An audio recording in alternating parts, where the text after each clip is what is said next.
Hi, this is Stormy from Storm Reads, and today I'm going to talk about my weekly wrap up.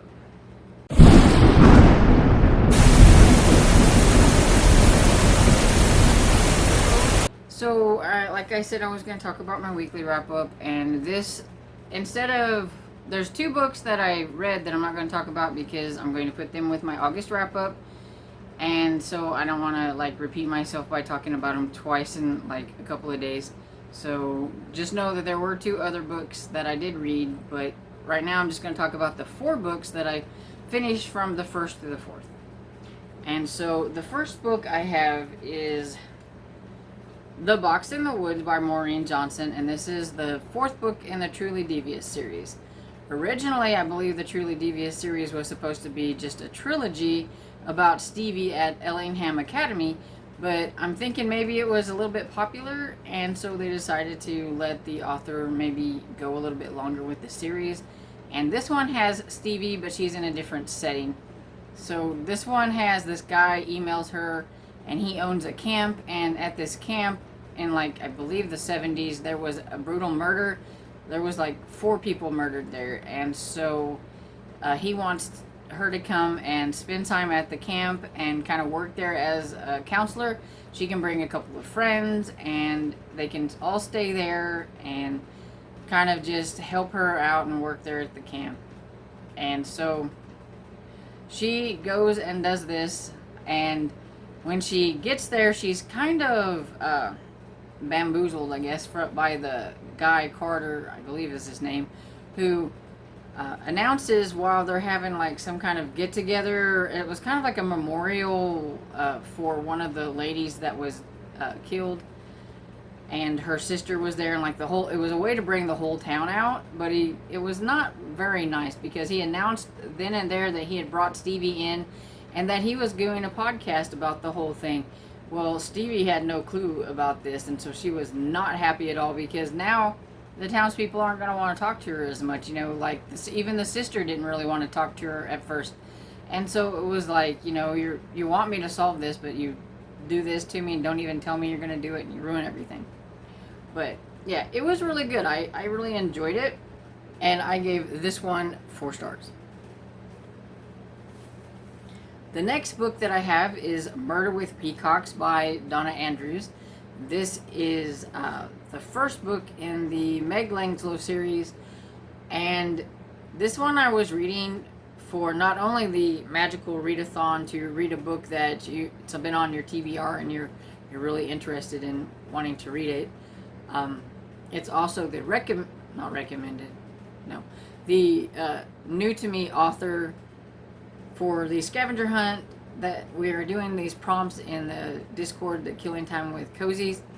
And this time, instead of doing like a first in series where everybody reads it and then we keep doing that every month for book club, we decided to do scavenger hunt. And it was just kind of funny and ironic that the first one of the prompts that got pulled out was to read a new to you author, which kind of makes you read a first in the series. But there's always that first in series that you kind of want to read, so it's okay. And this was one of them. And I liked it. I didn't love it. It was okay. I guess you could say. It was a little busy for me for a first book in a series, and I just thought it was a little too much in the first book. I think if the plot of this one would have been several books down in the series, it might not have been quite so bad. But when you're introducing somebody to all these, the characters, and you have all these things happening, we had 3 weddings, we had a series of accidents, some of them proving to be fatal, and just one after another you had these things, and there was just a lot within this book. It is an older cozy. It was published in 1999, and so you can tell that it is a little bit different from like some of the cozies we get nowadays. But I still really enjoyed it. I liked Meg, and I liked her family. I think it's kind of unique that she has a job as a blacksmith, so that's something that you don't see a lot of. And I really enjoyed her father because he was more of the crime junkie than Meg was. He's like a true crime kind of person, junkie, and he would go above and beyond to prove that certain thing happened by reenacting it. Like the one lady, they thought she fell over the cliff, and he was proving that he thought she was just laid out there because she didn't look like she had enough like cuts and scratches and stuff. So they were taking sandbags and filling them and trying to throw them over and see what happened. And he was, you know, observing things. So he was more of the sleuth in this than she was, and I thought that was kind of cool. I don't know how the rest of the series goes, if she gets more involved in the sleuthing, but on this one, she really wasn't quite involved in it for the main character, which I liked. And I gave it 3 stars. Like I said, I enjoyed it. I didn't love it, but I will continue on with the series because I am curious to see how it progresses. Just because I didn't think the first book was very, you know, wowing, that doesn't mean that I won't like the series. The next book I have is They Never Learn by Lane Fargo, and this one was interesting. Now, I gave this one 3 stars, and it's not because I didn't love it. It was because, more or less, it has things in it that is just not for me. And I'm pretty sure if I would have known about it going before I started this, I might not have even started it. But there were just some situations in it that I had to, like, speed up on the audio and get it done because I didn't want to read or listen to any of it. And it's kind of, I don't know, I don't want to get into it. It's my personal preference, nobody else's, but somebody else might enjoy it because of the content that was in it. I just didn't because of the content that was in it, I guess you could say. And so this one is about Scarlett. She is an English professor and she is a serial killer. And then we also have the point of view of Carly, who is a college student, and it goes back and forth and tells the story about this English professor, and pretty much you learn why she is the way she is and what got her started in killing men. She kills men that are bad, and mostly it's the ones that do something to a college student and they get away with it. So it's sexual assault and things like that. They are like, you know, maybe they're rich and they get away with it, or they're a jock or something like that. And so that is the reason why she kills her. Scarlett is a very morally gray character. You understand why she's doing things, but at the same time she is killing people, and that is wrong. So, you know, yeah. It is what it is. That part didn't bother me. It's just some of the other stuff in it that I didn't care for. But yeah, but I did enjoy it, and I gave it 3 stars, and that's not a bad rating or anything. I just think that other people will probably like it more than I did. And the last book I have is The Cajun Kiss of Death by Ellen Byron. This is bittersweet because by the time I got to the end of this, I did know for sure that this was going to be the last book in my beloved cozy mystery series, the Cajun Country series. So yeah, you could tell right off the way it ended. She did a really great job in ending it, that you knew that there was going to be no more, unless she does maybe a spin-off or something. But yeah, I absolutely love this series. It's just great. And at the beginning of this one, where I knew, I had a feeling that you could just kind of tell that it was probably going to be the end of a series. She gets married. Her grandmother, there was a triple wedding. There was her grandmother gets married, and then Rufus, which is Maggie's husband now, cousin, I believe. And he was getting married to his woman, so they had like this triple wedding, and she was just hoping there was going to be no more murders and things like that. And you could just kind of, you get this feeling that it was the last book in the series.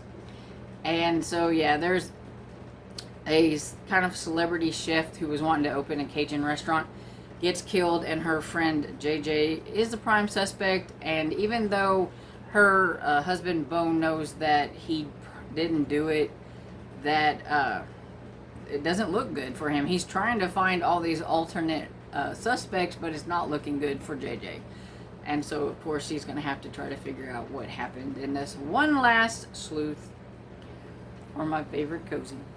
And I give it 5 stars because I absolutely love this series. And I want more.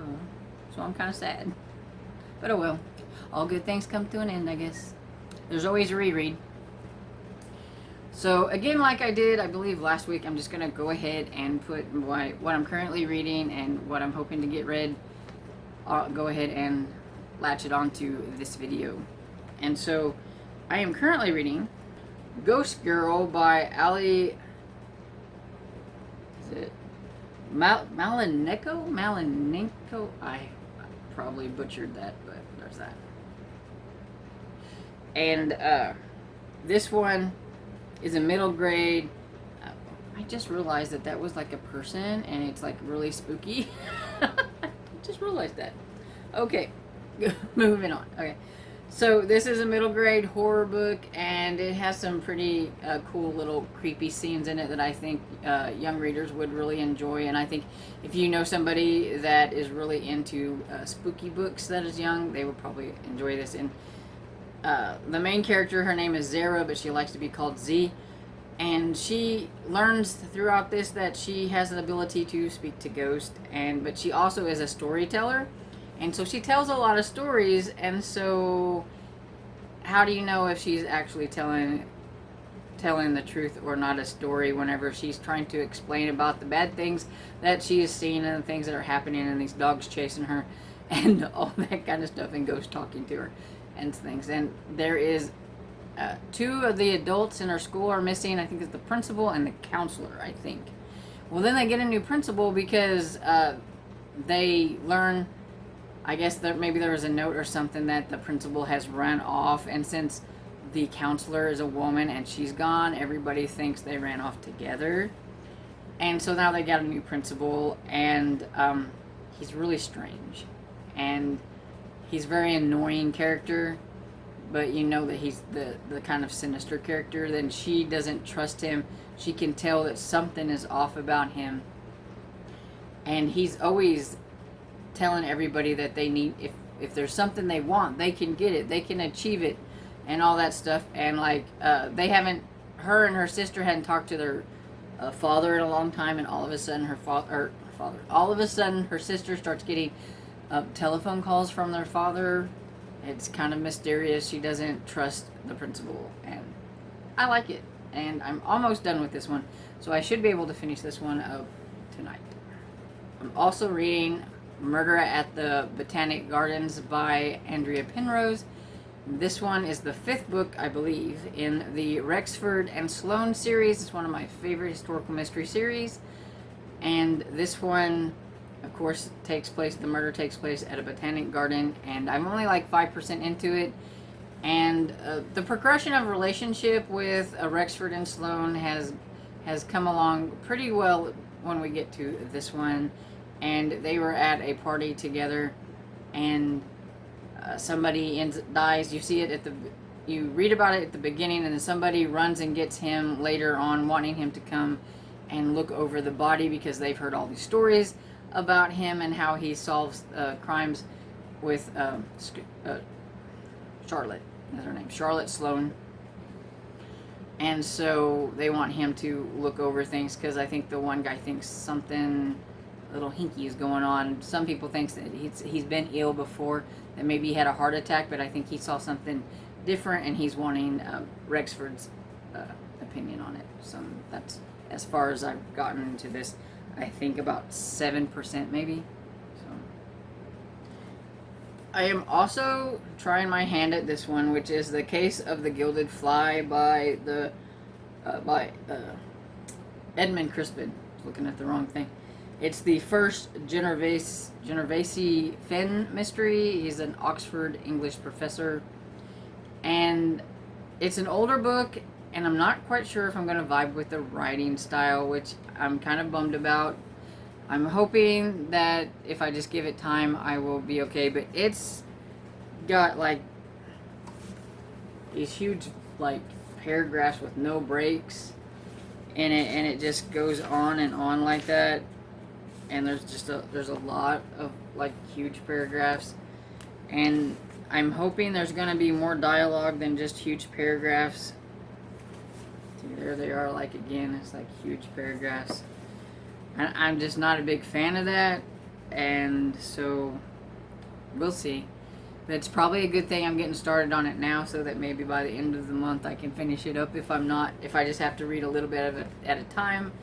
But I am really interested in figuring, I'm interested in reading it, and I'm hoping that I'm going to enjoy it.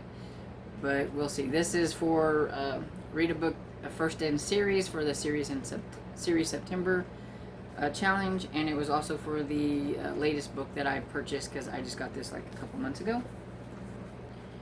And I'm also going to be listening to All the Devils Are There by Louise Penny, which is number 16, I believe, in the Chief Inspector Gamache series. I don't know anything about it yet. I just know that it's got characters that I have come to enjoy, some better than others in this series. This series used to be like a favorite series, but it's kind of fallen off the favorite wagon and into the okay territory, but I still read it. And then I want to get to The School Between Winter and Fairyland by Heather Fawcett, and that one I know nothing about either except for it was the book that I picked out because it has a school setting for the Magical Readathon, and I needed a book in a school setting, and I had an e-arc of it, so that. And so that's everything that I've either read, currently reading, or want to read. And so I hope you enjoyed this video, and if you did, please give it a thumbs up and subscribe, and I'll see you all in the next video. Bye.